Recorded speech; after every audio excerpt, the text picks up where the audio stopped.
Hello, Flawless family. I am pleased to be joined here today with our flawless friends. Now, Bill is an award-winning advertising creative director.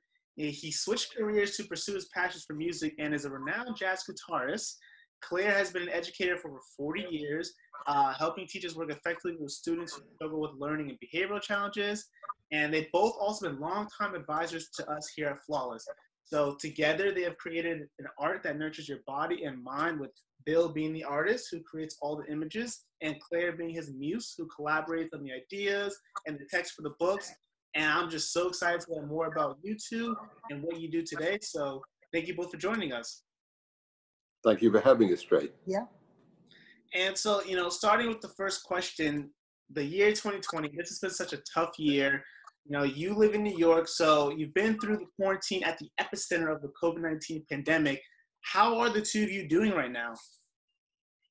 Well, it was a very hard period, but we just dug into our work. And I don't even think we consciously did it. It just happened. I'll talk about my work, and then Bill can talk about his. Throughout the time when we did not go out at all, there was a time when we never left our apartment for about 2 months. We had groceries delivered, and we went down for the mail with a mask on. We live in a big apartment building, and the rule was we couldn't leave without a mask, even to go to dump our trash or get your mail. So we really were isolated. We're very lucky that we have a terrace. So I spent time ordering seeds and planting the garden. And I also was teaching during this whole time on Zoom. And then at some point I realized that, I had no exercise. And so I organized a Zoom exercise program with a trainer, which we've been doing throughout this pandemic, meeting twice a week, and that's been great. And working with Bill. And I'm a jazz musician, so all the gigs dried up. So I'm practicing. I play jazz guitar and classical guitar, and there's enough material to keep me going for another few hundred years. So I do that. And of course, I do the food art. And through the food art, I did some public service posters that I have on our website, which is funnyfoodart.com. And I made some videos of how to make this food art for kids who are stuck at home, and it's something for them to do. Some teachers actually used it for their early childhood classrooms on Zoom. Wow. And we're working on a new book that's coming out, which I think will be book number 4. Right. It'll be out in November. And we actually did that book over the virus time. Wow.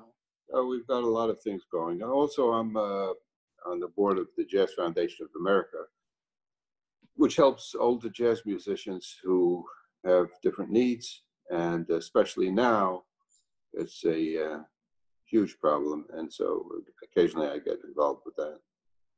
So we're busy. We're busy. Yeah, I definitely see that, and you guys are super talented, Claire with your teaching, Bill with your music. And now here we are with the great news to be celebrating your new book, as you mentioned. So No, that was the book we mentioned isn't out yet. But this book just came out last week. The right, third book. Three Faces. Yes. Right, Yes. Exactly. And with this book, and even the fourth one, like just the idea of creating informative and helpful books while still being so creative with food. Where did this idea come from? What was the motivation for this? Okay. Well, my background is I went to art school. So when I went into advertising, I went as an art director, graphic designer, and then expanded into being a creative director, the writing.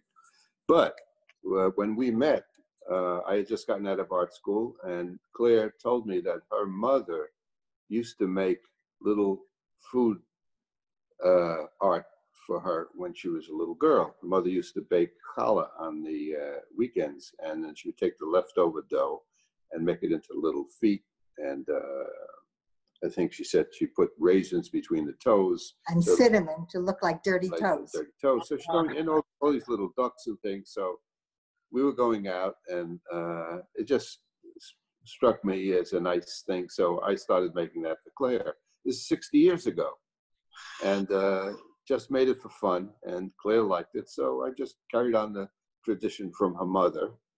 And then, you know, when we had kids and grandkids, I would make the little food art, you know, from whatever we're eating, you know, to get them to eat, to trick them into eating. You know, instead of eating a broccoli, I would say it's a tree, and I'd make something, you know, they'd eat. And I would do these plates of food, and we'd eat it, and that's the end of it. You know, you never see it again until I don't know, about 12 years ago. 12 years ago, I said, you know, this is crazy. This is like these, you know, sand paintings that you make this incredible painting and then just blow it away. I said, you know, I eat it. It's all gone in 5 minutes. So, you know, why don't you start taking photographs so we have it? And after a little urging, Bill set up a little, it's very funny, it's right on our windowsill. He has his little camera room. He makes food, and then he goes to the window and snaps a picture of it. And then we have it. You know, we have this this whole catalog of every day's breakfast, and then he moved into lunch and occasionally even dinner. So that's the beginning. And then the New York Times was going to run a story about my jazz playing. And the person who set it up told them that I also do this food art. So I emailed a few examples, and the article came out in the Times with no mention of the food. But on the following weekend, we started getting these emails from all over the world, from people liking my work, and agents and publishers. And we didn't know what. We didn't know why. And one of my friends called and said, congratulations. I said, for what? And they said, there are 12 images of Bill's Funny Food on the front page of the Time online. Wow. And we always get the hard copy of the Times. We never read online. And it really struck a chord with people. Yeah, so that was our first book. And then Funny Food. And we ended up running around from publisher to publisher to see which publisher we wanted to have publish this book out of nowhere. It's just a fluke, because I happened to help a grandfather with his kid. Wow! And this is the first book right here, Funny Food. That was the first book, right? Wow! And then the publisher of that book gave up publishing and sold her book rights for the book to Rizzoli, which is another publisher. And they picked up that book and they said, we want another book. So that we did a second book for them, for Rizzoli. It's Funny Food. Funny Food Made Easy. And so in this book, I told all about the process of, you know, getting into the zone and using healthy food, which I only use healthy food, and you know, the steps so everybody can enjoy it and make it themselves. And I wrote about how you can use funny food, workshops that parents could do for their kids' parties or parent associations or schools. And then I also wrote about how families could use funny food. And then we were asked to do workshops for couples. We did that a couple of times for couples. Mindfulness workshops on making food for each other. Mm-hmm. And at the same time, around the same time as the first book came out, the country was talking about the rise of obesity of young kids. Really, it was about 2011, 2012. The statistics were horrendous. And so because I work in New York City with, you know, schools, many schools, I called some principals up and said, look, would you like us to come and do a workshop in your school and talk to the kids about healthy eating and to do it in a fun way where they're actually making food?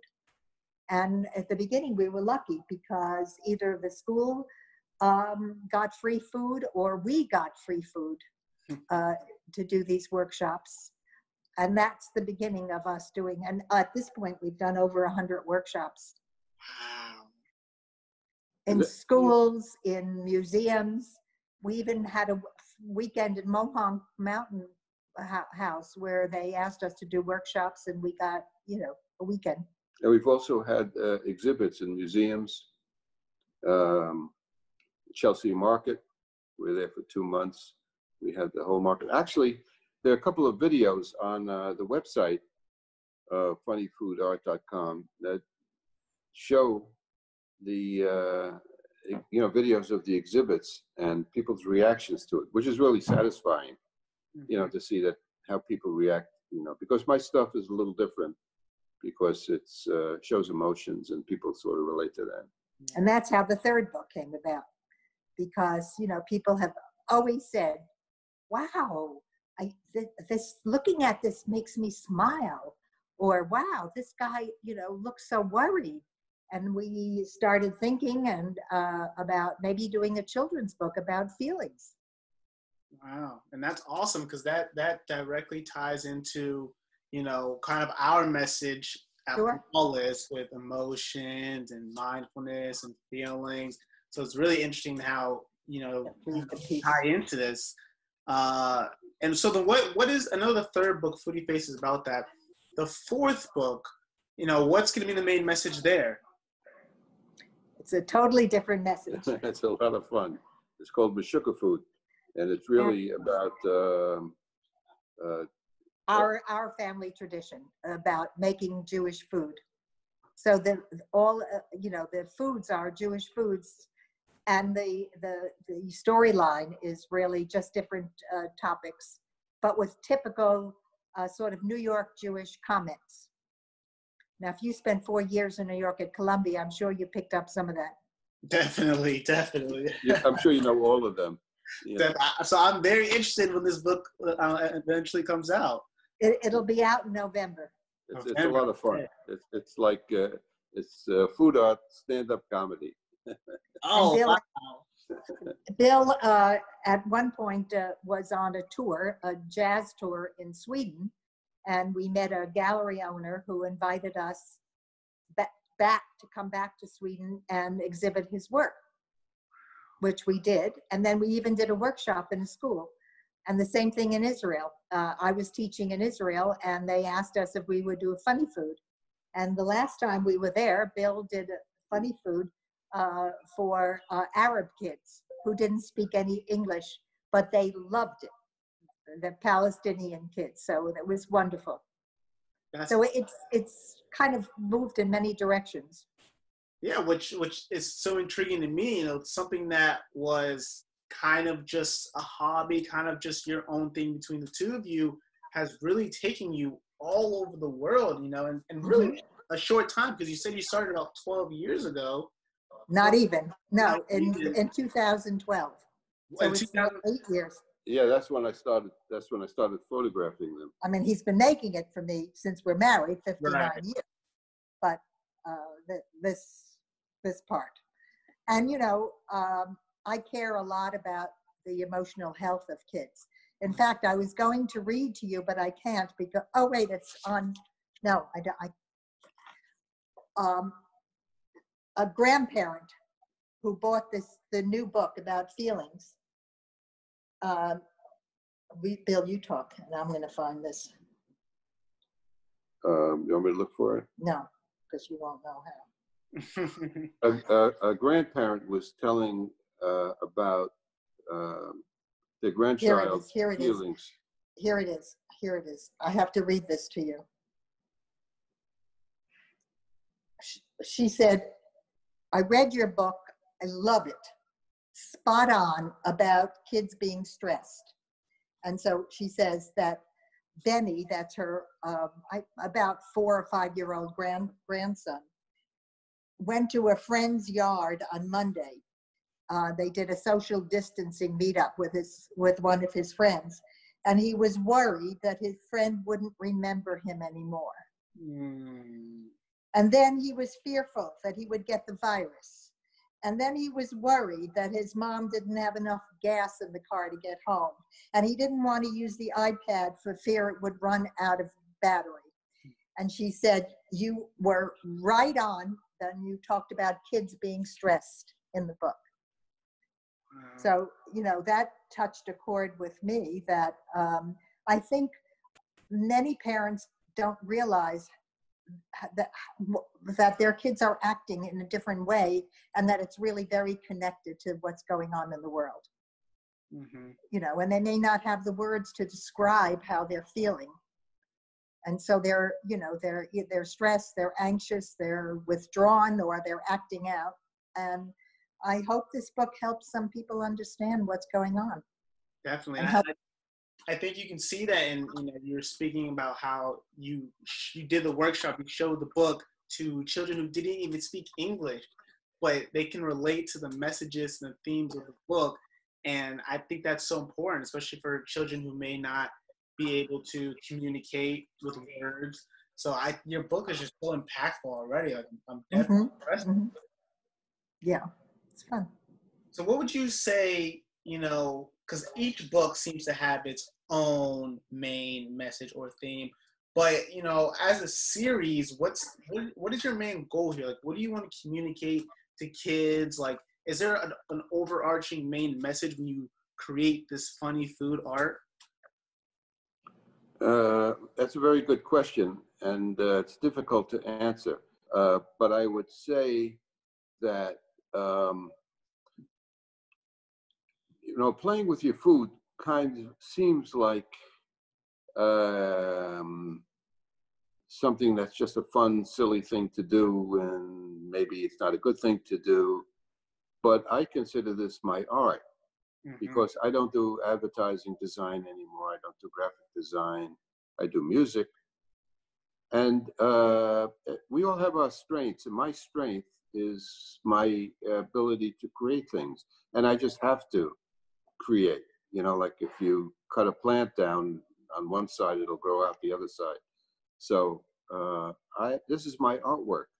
And I just happen to be using food. And I love the fact that kids and adults get it and they feel something. And, you know, as Claire said before, when they look at the artwork, they say, it makes me smile and I don't know why, or it makes me feel sad and I don't know. It is an emotion. And that's what you want to do with art. That's the function of art. That's the function of my music when I play music in public. And the same with this. And I like to spread the joy, and I like to express myself, and I like people to feel it and awaken something in them. That's the big arc. In addition to that, one book, The Funny Food Made Easy, stresses the nutrition and the creativity, the fun of making it, and the fact that when you make it, you eat it. We always say that we don't just make this and then throw it away or waste the food. Whatever we make, we eat. Everything in these books is gone. We ate it.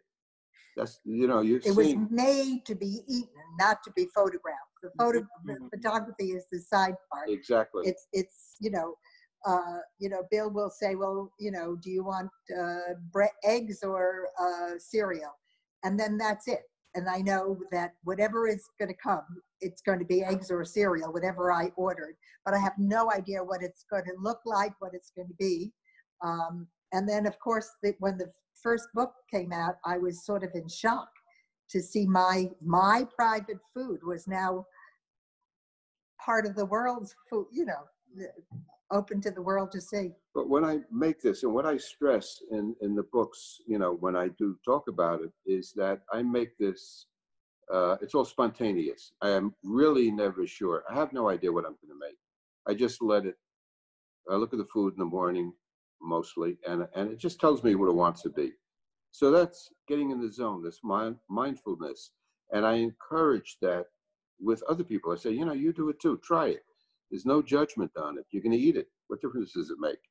And whether it's food or whatever, it's sort of like, this is an example of getting into the zone getting it and surprising yourself and coming up with something that surprises you, that, you know, something, you created something, and you can do it with food. And it also, people focus on what they're eating. Very often people eat, they'll be talking on a cell phone, reading newspaper. You don't even know what you're putting in your mouth.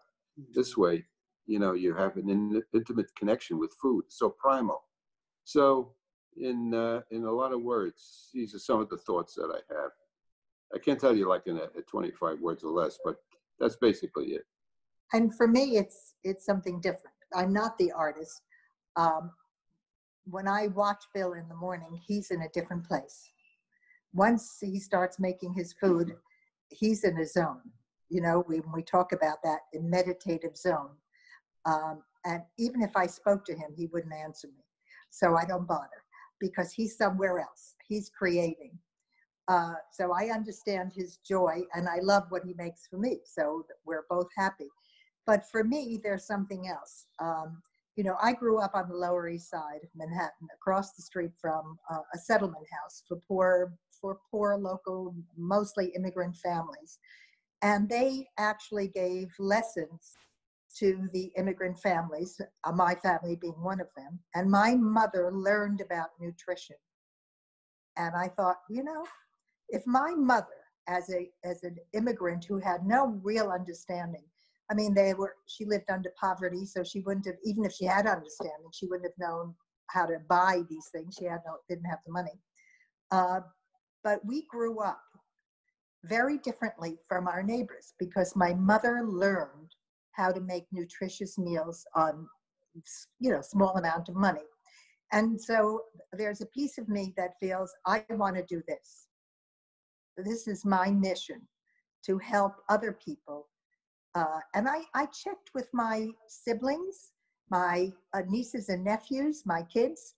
It's now the 4th generation. And we all love fruits and vegetables, and munch on carrots and celery and snap beans. So that if I can have an impact on one generation in any way, little bit, I feel that I'm carrying out what my mother would have liked.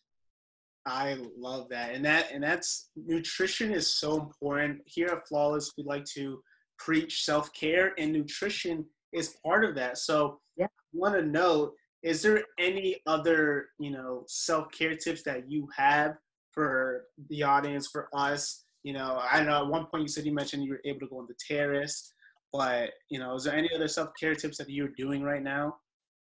Yeah, well, I think trying not to watch too much TV of what's going on in the world. I want to stay informed, but I think the ongoing TV makes everyone much more anxious and stressed. Mm-hmm. So, you know, reading other things, reading instead of watching TV, having some meals together. You know, I think that often in the old typical normal days, we didn't eat together. In our family, I always stressed eating together. And now when families are home more, to try to eat a meal together, I think would be an important message, in addition to, you know, all the other things that we. And I would say this, that we received emails from kids who have made the food art. And it gives us such joy to see that. In other words, and in these particular times, these stressful times right now, we'd like to encourage that, because it's just such a fun thing to do. It's healthy food. It puts them in a zone, and we see the videos. We see the videos of what they make. They see the photographs.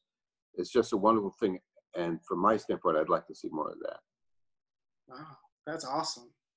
That's awesome. Your art has gone so far. You know, it kind of makes me think of another one of my favorite questions, and it's this idea of a flawless world. You know, so you, Claire, I know you're working in Israel, and you guys mentioned work they've done in Sweden.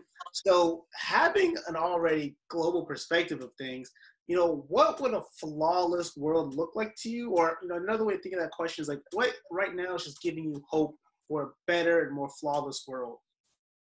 For me, and Bill will speak for himself, I think just as the pandemic has brought to the surface the inequities in this world, and the inequities certainly for us in the United States and of course in New York. When we first started doing workshops in New York, we went to the local supermarkets to see what food they had, because we didn't want to bring in food that was so different from what was, in the local stores. And what we found was there are a lot of food deserts, areas where there just aren't decent supermarkets. So one of my dreams would be to have no food deserts, to have good supply of food for everyone. And that goes along with subsidies. Subsidies so that every family can afford fruits and vegetables. Because without fruits and vegetables, you can't have a good diet. And so many of the kids, after we do a workshop, we always say to the kids, did you try a food that you never had before? They all raise their hand. And what they have had is shocking. They never had a blueberry or a strawberry. And you say, wow, in New York City, these kids, yeah. So that would be one of my dreams, would be, to have a subsidy so that fruits and vegetables are available to everyone, to have vending machines in school that did not have terrible food. Mm-hmm. We've given workshops in schools where after we're finished and the kids have had some food, they walk directly across the room to the vending machine to buy junk. So either no vending machines or vending machines that have only healthy food. So that would be my flawless world, those few things. And Bill? My flawless world would be where everybody is equal and in harmony. And I say that from the standpoint of having played with every kind of jazz band all over the world, in every kind of situation, with people from all different cultures. And when you're in the band, you're all equal and you're all in harmony, and you're all on the same side of the fence. And I think what's happening right now is the country is divided and the world is divided. And it should be just like some little jazz club somewhere where you're in the band and you're all trying to make each other sound better. Mm-hmm. Now those are two worlds that I would definitely love to live in. So thank you, Clay and Bill, for a wonderful conversation. I know that if our viewers want to find more about you, Bill, you did mention funnyfoodart.com, as well as on social media at funnyfoodart. So we'll edit that in the graphics below.